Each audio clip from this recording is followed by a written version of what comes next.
Hello ladies and gentlemen, this is Yoruus speaking and welcome to the summary video for multiplayer game number 100. As usual, spoiler alert, if you do not want to know how the game went, do not watch this video and go to the first position of the playlist. Okay, you have been warned. If you do want to know how the game went, or you just want to know, you've watched the game and you want to hear me blah blah blah about the game a little bit, then stay a while and listen. So in this game I've got NQ Lucky Strike, Twins and Joy 4 Fingers Tuxman, and NQ Shimmy 16. NQ Lucky Strike is playing Brazil. So this is like a dream game for Mr. Lucky Strike because he loves game culture, and Brazil is a plain out culture civ. Twinsen is playing Netherlands, Joy 4 Fingers is playing Germany, Tuxman is playing Iroquois, NQ Shimmy 16 is playing Poland, and I rolled Celts. Yeah, I rolled Celts, and this is the starting location that I just got. But before we go to the game, let's talk about the rules. There's two rules for this game: no nuclear bombs, only nuclear missiles are allowed to be used, and you cannot bulb great scientists. You can only use great scientists to plant them. Now this brings a couple of consequences that I talked in the introduction to the game. Basically, if you're behind in tech, you cannot store great scientists, and if somebody just goes to the tech and tries to rush you with bombers, for example, infantry, artillery even, or bombs, you have no means to really catch up to that guy in tech. You can say, like, for example, Oxford University, but it's like only one tech, so it's not really that huge, so you don't have a tool to bring yourself back in the tech tree quickly to catch up to some crucial military techs that would allow you to defend or attack in those window timings of somebody that's just ahead. So that's a slight problem, and you kind of have to adjust your strategy to that fact if you want to have a late game, if you want to go into the late game with such a set of rules. Okay, so this is the start. I just rolled. Now you could say, like, oh my goodness, this is a dream start, Petra City, and a little river, and a mountain, let's go in here. Okay, let's go in here, but there's one slight problem. There's one slight problem, and that slight problem is called Celts. Don't be offended, Celts. I'm just saying that this is a slight problem for Celts in this particular game, because Celts get +1 fate for adjusting forest to their cities, and if I plant in here I will not get that fate bonus, so I would need to build a shrine and like hope that nobody gets a religion city-state or something like that to actually get the first pantheon. And with this amount of desert, hell yeah, I want to have a first pantheon, so I have a choice. Either I'll move away somewhere to catch the forest, for example in here, and skip the river. I'm like, skip the mountain, go in here, skip the mountain. There's Standard, no way I would like to do that. So I basically decided that from all of those tiles that I could settle my city on, I would try to get a city in here, planted on the grassland hill. So I will have a mountain, I will be adjusting to the desert and the forest, and I will have a chance for Petra. Yes, there will be problem with food for a little while, but I will have also the river food. Now the downside is I will miss the garden in my capital, so I would need to try to like get hang gardens or something like that. I will miss the garden in my capital. I will miss the watermill and the hydro plant possibility. So yeah, three things, really huge things, for the cost of the first pantheon. Now this game, though I probably usually don't do it, in this game I particularly said, okay, I'm Celts, I see a forest, it's not that bad of a spot, so the pros are getting the +1 desert fate that will allow me to get a very very strong religion, and the downside is watermill, garden and hydro plant. So yeah, and of course the stronger caravans, but that's something that I probably didn't even came to my mind when I was playing this game. So I choose to go to the hill. Okay, so maybe this is not the best quality screenshot because I was moving around the map in here, but this is basically what I got at turn 41. Mind you, I already have the religion. So as I said, I did plan my capital in here on that grassland hill. And actually, it's not a bad capital. I mean, like, maybe it's not like a dream capital per se, but it is a cool capital. Now, you're probably wondering, Yoruus, why do you have a capital pop for 2 on turn 41? Okay, let's elaborate about this a little bit. A little bit. So, basically, I went with the scouting, and I saw that natural wonder in here with a salt, and I knew that Shumi is somewhere in there.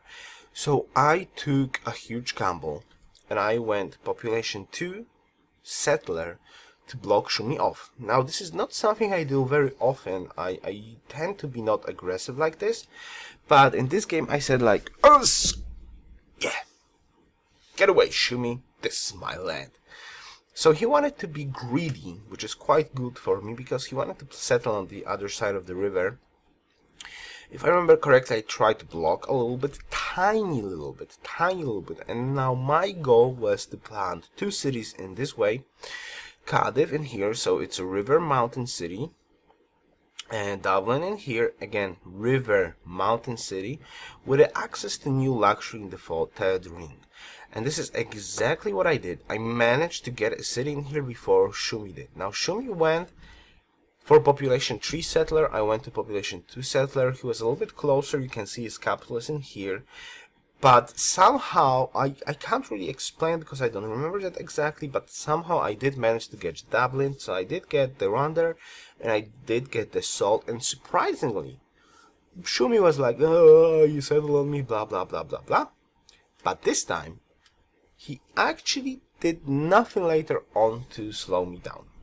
Well, he was bordering with Tony in the south, so surprisingly, he was not interested in attacking me in any segment of the game, which is quite cool. So in this particular game, settling in front of somebody and theoretically stealing his spot was quite beneficial, something that doesn't happen that often. So I settled Dublin, I settled Cardiff. You can see I settled in Truro. That was a kind of pain in the ass city because I wanted it a little bit further back, but it of course did not happen.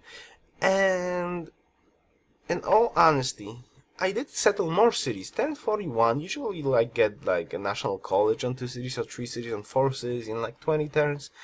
And I was like still building settlers in my 2 pop capital, but I figured out that since I got my first religion, there's a lot of luxuries that I will be able to upgrade. Look at this: salt, ivory, truffles, sugar, gold.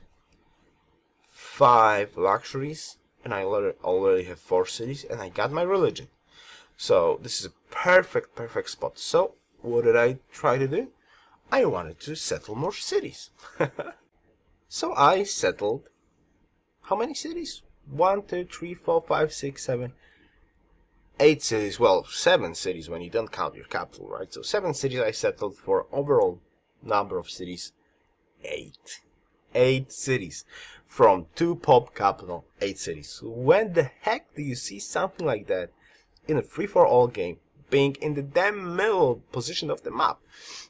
And I was absolutely in the middle position of the map. So there's like Shumi next to me, building like, I think he was in 3 cities, but playing Poland, you can still catch up. Iroquois, Mr. Potato Land, is on my west side. And there's even a lucky strike in here that I planted like city, boom, on top of his capital with a 1-tile passage. So even lucky strike was like, oh, you're just gonna die. But thankfully, I was not leading demographics. Surprisingly, Germany was leading the demographics. Tony had like amazingly good game. Quite surprised about that because with so many cities, still second in hammers, and I was like 100 hammers behind. That's quite a lot. But I was like total glass cannon echo mode. I was like, was like building all the buildings, like, you know, like monuments, granaries, shrines, markets, libraries, universities, observatories. I really didn't care about warfare. I was like thinking, okay, if somebody's gonna attack me, I don't care. I just want to build up amazingly huge empire. And this is basically what I was doing from this moment of the game until the late game. I was like building buildings, economy, and basically that's it. I didn't care really about any invasion. Yes, I was keeping a little bit of army, but not really something that was, if somebody would decide to rush me, I don't think I would be able to defend anyways. Which actually is the downside of my gameplay in this game, because if I would sneak in at least a little bit of troops in the meantime that I could like upgrade from time to time, I probably would be in a better shape in the late game. But in this game, when I was actually playing this game, if I remember correctly, I was like total glass cannon. I want to catch up to Tony, and I want to be super strong for the late game. But yeah, let's see how that actually worked out for me. I will skip a lot of turns right now. Basically, I will skip to the time when just before the fighting broke out, for me at least, because I want to show you my dream empire. And my dream empire, this is it. Now, I want to take a quick note about this one. Almost 2.1k science. I haven't played a lot of games when I don't think I ever played a game when I broke 2k science barrier. Now in this game I actually did it, and I want to take a note. This game is played without great scientist bulbs. So I'm still at satellites turn 186, so it's not that bad of a timing. I already have bomb shelters. I already have nuclear missiles, so I got a lot of tech tree covered. Yes, at this timing you could win space race with great scientist bulbs, but this was without it. But still, I'm not that far behind tech-wise from that. So I got quite a hefty gold income. My religion is almost all over the map. Now there's several problems that did happen in this game though. So the first problem is Shumi died. I tried to help him a lot. Well, a lot. Since I didn't have too much troops, that was not really that cool, but I tried to help him a lot. But he lost to Germany. And now there's slight problems because I'm next. Now Germany had, I don't know how to pronounce it even, but I think he had even a better game than me.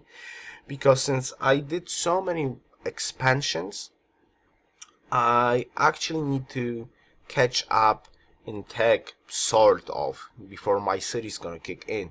Now he stayed with a little bit of less cities, and he was in a better shape in some moments of time, basically, well, a little bit earlier than me, which kind of paid off for him because he was able to take out Shumi quite easily. Well, maybe not that quite easily, but Shumi didn't really stand a chance too much because he didn't have coastal cities, and Germany had a lot of battleships. So those, even his capital was able to be shot by battleships, so that didn't really work out well. Then bomber timing and so on and so forth. So I did try to help him out, slow down a little bit, and I was fighting in here, trying to get those cities back and push Germany off the nuke range from my cities. That didn't work out well. And well, I will just skip to the last part of this game, and I'll try to explain shortly about the warfare, what exactly happened, because there was a lot of happening. So like going point from point into the war. Actually, it's maybe not the greatest idea. You can watch this in game, but I just want to give you a summary what actually happened in this late game war. So at this screenshot, my empire is like at its peaks when it comes to science. I don't think I'm on production focus, but probably I am. Still in the golden age, and trying to build up troops finally. A little bit too late to start the war. versus Germany. Now the problem is one more problem I want to take a note. Look where I got my uranium. Now that's a huge problem because Germany has abundance of uranium. I have so much land and no uranium whatsoever. I was not blessed with uranium in this game, so I had to took it with a great general from a city-state, which is always a bad thing when you have to use a great general to get your uranium and you don't have it instantly. That's a very bad idea when it comes to nuclear warfare. Okay, let's go on to the last screenshot. Okay, here we are. So I'm showing you Germany's land, because next turn he wins space race. He had a lot of gold saved up. He went freedom to be able to buy spaceship parts, and on turn 227 he will buy the last spaceship part to win the game. So a very good game from Tony. Now let's summarize the warfare as I said. So you see that I was able to finally take Dortmund and Shumi's head in here, and I was slowly getting in here, but I was not fast enough. Yes, I get stealth, but I didn't have enough stealth because I did not pre-build like bombers and stuff like that. So I finally am getting in here, but I just don't have the firepower to finish him off. Now about the warfare overall. So Tony, playing as Germany, took out Poland. I was trying to save up Poland. So he was fighting in here with me basically from that moment. Now on the other side, they kind of make some diplomacy agreements. So Iroquois took away Brazil. Iroquois killed Lucky Strike. They made some sort of a deal with Germany, so like trading cargo ships, a lot of gold involved in there. Then Germany took out Netherlands coastal cities, which he finally took back. Then at some point Iroquois launched a naval invasion onto Germany with nukes. So Tony got nuked a couple of times, but the invasion didn't work out because the fleet was nuked by Tony. And then something surprisingly happened. Well, surprisingly, something happened that you can hear like an argument in TeamSpeak. Basically, Iroquois, when I was trying to slow down Germany and fight Germany, because it was like the clear leader with points, hammers, gold, technologies and all that stuff, I was trying to kill Germany. Then when Iroquois failed to attack from the sea at Germany, he decided to attack me on land. So suddenly I had to divide my troops on two sides, trying to defend two sides. From one side I was getting nuked by Germany, from the other side I was fighting like against rocket artillery and a little bit of planes. So I had to stretch my resources on two sides, and in the end I was not able to get into Tony's capital in the time to stop him from going to space. But overall, it was an amazingly cool game. Yes, it was 2 months ago, but it was an amazingly cool game. So I invite you to watch this game. The link is in the first position of the playlist. So have a nice watch. Thank you very much for the game, everybody. Thank you very much for watching, and see you next time. Best wishes. Yours out.